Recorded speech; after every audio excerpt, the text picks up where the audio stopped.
Kei ngā tani whahikuro te motu ka punipuni mai. Ko Mihingarangi tēnei e mihi atu nei kia koutou katoa. Welcome to the Hui, Māori Current Affairs for all Aotearoa. E tarawake nei.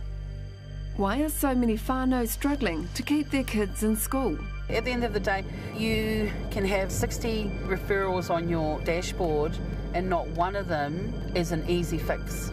We're on the road with Waipareira truancy officers. A lot of our whānaus won't even engage with the school. I'm going in because I'm not the school. And the reasons may surprise you. This is going to be miserable. There's so much more happening for these families. It's not one group that's going to support them to be re-engaged again. It's schools have to come together.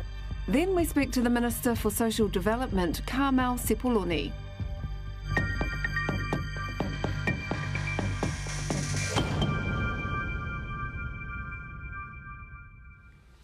Tahuti mai, the National Party leader Christopher Luxon claims up to 55% of school students are chronically truant. That's about 100,000 children. Mr Luxon also alleges these figures are a major contributor to ram raids and has sent a message to parents to lay down boundaries, get up in the morning and get their kids to school. So just how many students are missing from school?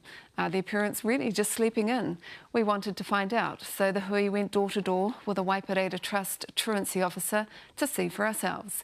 And a note, we've chosen not to identify the whānau involved in this story to protect their privacy. Anei te pūrongo. This is how te whānau o Waipareira starts each day. On a wing, a waiata and a prayer. We've got mental health mentors, whānau ora navigators, kāinga ora specialists and truancy officers. It's a team approach to community solutions. Today we're riding with Kimmy from the truancy team. I've got parents on my referrals that are illiterate, that finished school when they were 12. School wasn't a big deal for them, so why should it be for their kids? Kimmy is a special kind of wahine. He says to me, "Can I call you auntie?" There's this 13 blonde, blue-eyed Pākehā boy asking if I can let him call me auntie for his birthday. And I says to him, you know, on a professional scale, that would be a no. I says, but between you and me, thumbs up. So he gave me a big hug and ran to class. Every day she's working on Auckland's North Shore, trying to get kids back into school. The whole idea is to find out what could be causing the truancy. It's always assumed that it is the child or it's the parent, but in actual fact there could be a lot of underlying reasons why truancy happens, or there's attendance issues. Those reasons are often complex and there's no quick fix. At the end of the day, you can have 60 referrals on your dashboard and not one of them is an easy fix. Our whole goal is to keep it out of OT and the police's hands. That is our whole goal. But time or government contracts are not on her side. As a attendance advisor, I only have 20 days on a referral. I've never done it in 20 days. When you look at it, it can take 10 days to engage. You mean 20 days paid? Yes. So are there really 100,000 truants in Aotearoa? The short answer is no. In 2020, Stats New Zealand found that it's just under 20,000 New Zealand students had been excluded, suspended, expelled or stood down. And in all of those areas, Māori are overrepresented. For example, in suspensions alone, Māori make up 52%. I've gone to homes that are 3-4 stories with 5-car garages and very nice cars sitting outside, and dealt with them just as I've gone into a home where the struggles are very real. Today is what we call Home Visit Cold Call Days. We're meeting a former Long Bay college student. He's feeling like a bit of a failure and he wants to support mum because he's the older brother and mum's single mum. We're calling him Master J. He had a scuffle with another student. There were no fists thrown, it was just pushing here and there. He was disrespectful in class, being noisy, and he had lied to the principal. The thing to remember is Master J has ADHD. The school were aware of this. He was unmedicated. All of these things should have been taken into account. But instead the school referred him directly to alternative school. And how did he go there? Not well. Terrible.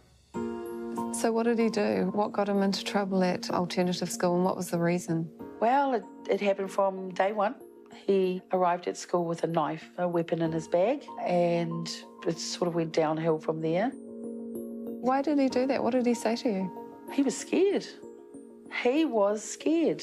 But today, he has one last chance. Another school has offered to meet him. The hope is that we can engage with these whānau today and get a plan put in place. It's been 5 months since he's been in school, so the stakes are high. But Mum still has hope. He's got so much catching up to do, but I'm really proud that he's actually doing it. Really proud. How is it, having a child that you're having to find a school for? That must be really tough. Yes, it is tough. He's a good kid, underneath it all. He struggles with his learning and unfortunately hasn't had enough support with it. Not enough things put in place to help him with his anxiety as well. But we're hoping to get it right this time. The issue of truancy has become a hot political topic, with the leader of the National Party weighing in. The responsibility of a parent is to make sure that your kid has opportunities that you didn't have, and education is the way in which you get from bad circumstances to better circumstances.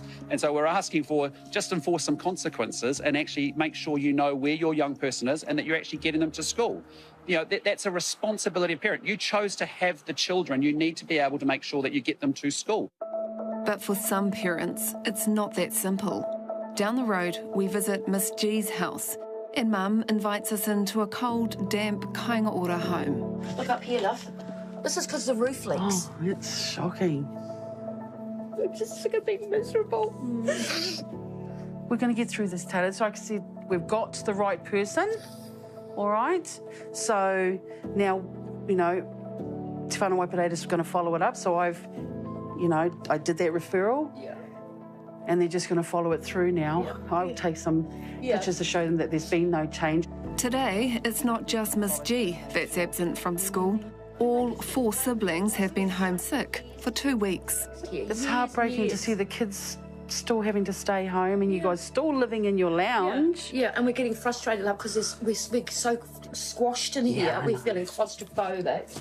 You know, we're using our dining room as a bedroom. Like many of Kimmy's families, truancy is a byproduct of the challenges they face. They live in a kainga-ora home and I've been trying so hard to get help for the state it's in. And so they're finally going to go in and inspect it. So hopefully the kids can stop getting sick. The constant sore throats, love, which I think when I spoke to the asbestos specialist, they said to me, she said, your least worry actually is the asbestos. She said, your main concern is that black mould. Yeah. She said, if that gets into your throat and that'll be causing spores in your throat and all sorts. And I wondered, well, maybe that's why we've always got sore throats. Yeah. They hardly sleep at night because it's so cold. Tell me about what's happened with Miss G. So Miss G has finally come to embrace who she is, that she's gay. And rather than the school call me, she was put in a room for about 3 hours because she dyed her hair red. And there are rules, firm rules in place in regards to uniform, but there are ways that you can deal with it, knowing mum's unwell. Waipareira Program Director Jackie Harima oversees the truancy team. There's so much more happening for these families. You know, the impacts of COVID, the social, economic, and it's not one group that's going to support them to be re-engaged again. It's schools have to come together. She sees greater collaboration across ministries is what's required. Different ministries have to come together. Ministry of Social Development needs to be able to identify who these, young people are to support them. We actually need a whole government approach to this, because in the next 5 to 10 years, these young people will really be disengaged from and will be then creating havoc. It takes special people to deal with truancy, a role Kimmy believes needs to be approached with empathy and patience. A lot of our whānaus won't even engage with the school. So in this case, they won't answer any calls from the school.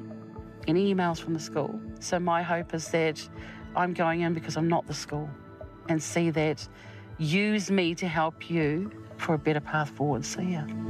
And the response from these families is positive. She's fantastic. She talks to them as if they matter, which after all he went through with his last school, he was really given the impression he doesn't matter. And she really, yeah, she's amazing, absolutely amazing. But Kimmy and her team might be out of a job next month. The Ministry of Education is looking to redesign truancy and put resourcing back into schools. In the meantime, she'll keep knocking on doors and trying to give whānau the help they need. The majority of the parents that myself and my colleagues deal with genuinely want their children at school, but they're battling so many different things. Let's not forget that survival, putting the next lot of kai on their table, putting shoes and expensive uniforms on their children, if they can't do it, they're not going to send their children to school. When a house is happy, a home is happy, and our tamariki feel safe, there's room for hope. After the break, I speak to the Minister for Social Development, Carmel Sepuloni.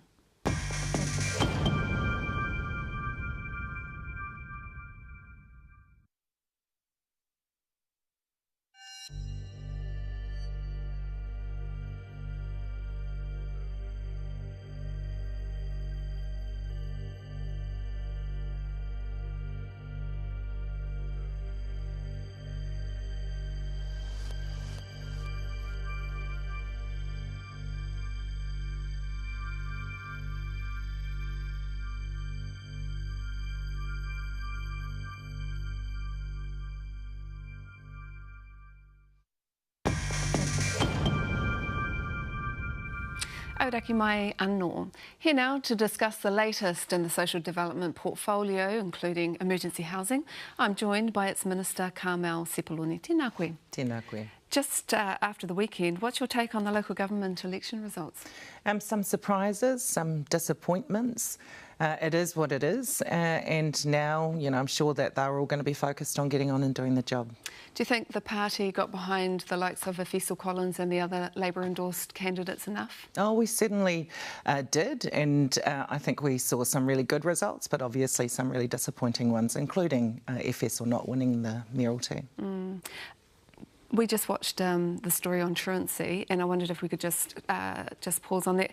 So we heard from the Waipareira truancy officers that they're dealing with multiple issues, not just getting the kids to school. There's housing and there's addictions and mental health, and I know that it's not your portfolio, but they did talk about a whole government approach.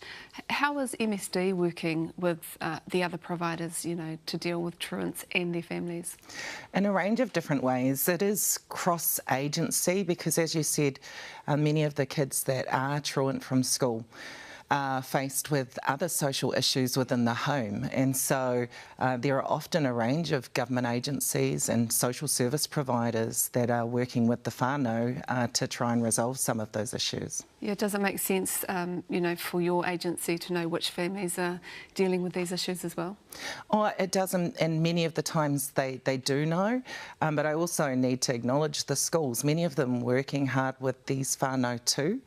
They often know their families better than anyone else because they've got an intimate understanding of what is going on with the whānau, and they're working hard with the truancy services and others to get in there and try and support the whānau. What we know is that there has been an attendance decline since 2015, so it's not new, probably exacerbated a bit because of COVID, but there certainly is work underway, a $20 million announcement from the government recently to support schools, to help children to catch up where they've got behind because of COVID and for other reasons, and to help with re-engagement. Let's move on to emergency housing. We currently have, we had an immunisation program a little while ago, and we had some community providers there who told us that, there were 10,000 people living in emergency housing, 4,500 of them are tamariki. How much is it costing the taxpayer a year? It's costing a lot. And I mean, the reality is that we inherited a housing crisis and there's not enough houses to meet the demand. In the interim, it's important that we provide some form of housing to people that are homeless, which is why we have emergency accommodation. As a government, we've stepped up the case management and stepped up the intensive wraparound support for those that are in emergency accommodation. The ultimate is to not need it, but we're not in that place yet. So One News obtained some figures for 5 of the highest earning motels and found last year that those 5 received $26 million in taxpayer funding. You know, this government, as you say, inherited a housing crisis. No one's denying that. But is spending $26 million on just 5 motels the best use of money? We wish we didn't have to do that, but we're still in a situation where we're working hard to build the houses. We're seeing results in some areas like Hastings, where we've had a decline in the use of emergency housing because we have invested in the houses that are needed. We're seeing a decline in other areas as well, and we just need to keep our eye on the ball, and that is building houses. 10,000 new public houses built under our government, and more to come. Yes. Would it be an option to just buy these places? Would it be cheaper to just purchase the motels? We have done that in some instances. We've also, I can't remember the number of motels that have been purchased off the top of my head. When you're paying $26 million, wouldn't you just want to buy them? Oh, it's not just about buying them. In some instances, we have contracted the motels so that we can make sure that when we put people into accommodation, that we're very purposeful about who is going in there, whānau with whānau. And so there's a range of things that are underway. Rotorua has a new mayor in Tania Tapsell. She fronted the media yesterday and she's got a message for the government. She makes a very fair point. She says that while the government is demanding healthy home standards from landlords, it's not providing healthy or safe homes for people living in emergency housing. Has she got a point? Oh, well, you know, for instance, MSD doesn't have responsibility for the quality of motel accommodation. That's a regulation that happens at the council level. But whilst we have people is that a cop-out though, because you are going to landlords saying you must bring your houses up to this certain standard, but then on the other hand, you're putting people into accommodation that's unsafe and not healthy. I think this is why it's important that we've taken the approach that we have taken, where government is working with the council there, has been working with iwi, with the social services and housing providers to be able to try and resolve the situation there. We've seen a decline in the number of people who have been going into emergency accommodation in Rotorua, and we want to see that decline continue. Yet 400 families have now been living in motels for between 1 to 2 years. So this is not a short-term solution, it's growing. And as Mayor Tatzel points out, that motels are consented to provide accommodation for just 20 days. And that's probably because you can't really live in a motel for longer than a month because it's not fit for purpose. And no one wants it, Mihi. So if you were to purchase some of those motels, just say purchasing some of those ones down on Fenton Street, couldn't you repurpose them? Couldn't you put in the kitchen units, knock out one of the walls, make it a bit bigger so the mums and the kids aren't sleeping together? The plan is to build the public housing that we need. Obviously, no one disagrees with you, but we've only built 10,000 houses and the promise was 100,000, so 10,000. We've got houses underway in Rotorua as well. As I said, in the meantime, because we saw in that Sunday investigation the crisis that's happening for some of these mamas. One of the mamas said she had her baby in the car. Oh, look, and no one wants to see that, Mihi. And we continue to focus on building the houses, need to continue to work with the council, and we look forward to working with the new mayor on this too, and continue working with iwi. The fact that we've seen a decline is promising, and that shows that some of the efforts that we're putting in are working, and we just need to continue on that track. Some of Rotorua has also said that they want their city back, and they're talking about, the strip that used to be the Golden Mile they talk about, but it's now MSD strip they call it.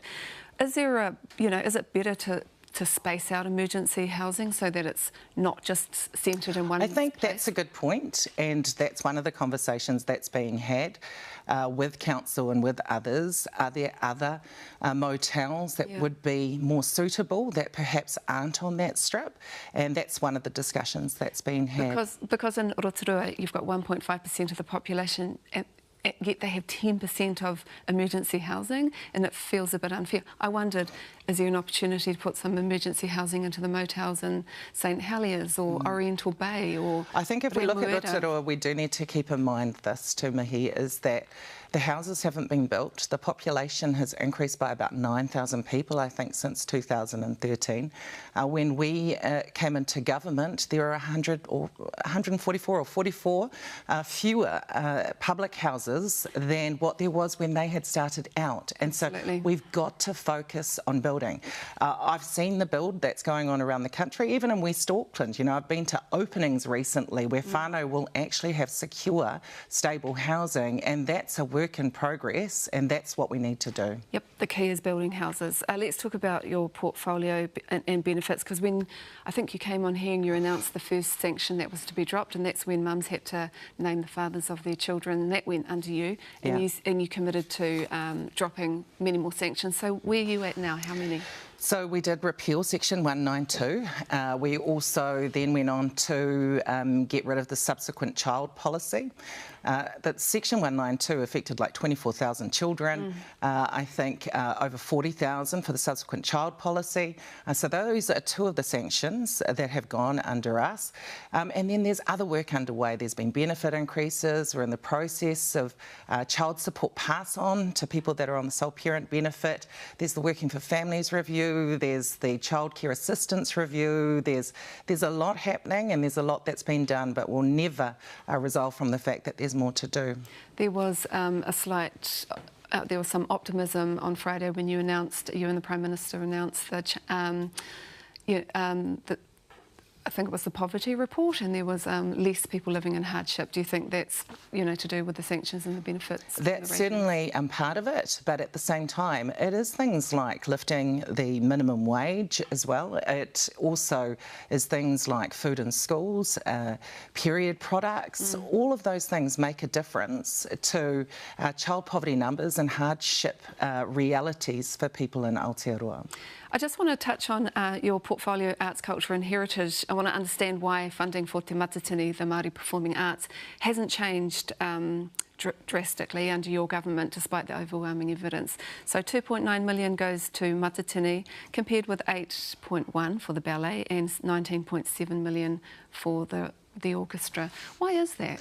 I certainly think there's more discussions to be had here, and I know that they're ongoing with the lead minister, Kiritapu Allen. But what I will point to too is that we've almost doubled the amount of funding that's going from Creative New Zealand to Toi Māori. With the COVID response, we had a particular focus on mātauranga Māori. We've seen How come they haven't got any more money then? If you're pouring all of this money into Creative New Zealand and the rest of it, why is Te Matatini, who contributes $15 million to regional economy, has 2,000 performers and 40,000 spectators, not getting what they deserve? I think, as I said, those are discussions that we're certainly in the midst of having. You guys aren't first term. No, but in our first term, I will say I had responsibility for Matatini as the Associate Minister for Arts, Culture and Heritage. And during those conversations, it wasn't that the leaders within the organisation wanted more funding from government. Now that has changed, and so we're responding to that and in discussions with them on that. It's estimated, there was a report done, it's estimated that the unpaid hours of training and the rest of it is 24 million. Do you think you'll get there? I don't know if we'll get there, but we certainly do value what Matatini has to offer Aotearoa, and including the well-being of those that participate and get to be part of the audience because of Matatini, and so we certainly are in discussions. Tēnā koe moto haramai. Thank you so much. Kia ora. Kia ora. Ka hui anō tātou a koe nei.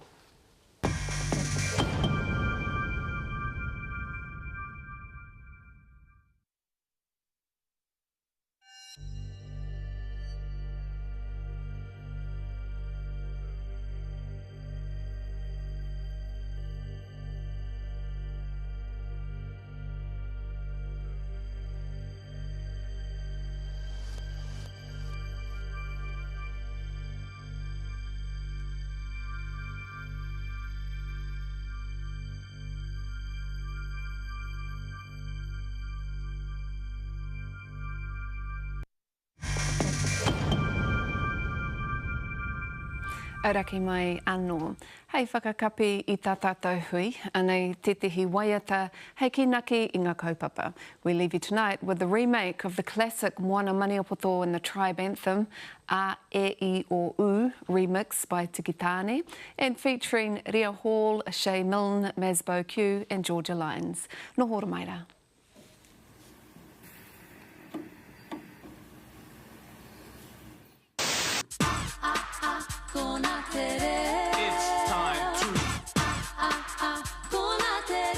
It's time to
ko o kupu ko tō mana kia hono ato koe ki tō iwi ko hea tenei mea ko tō hitori kia kino ke te paoro me te puta kia piki ake ki runga ai rā tenei rā ashe te mihi ki te iwi maui ake nei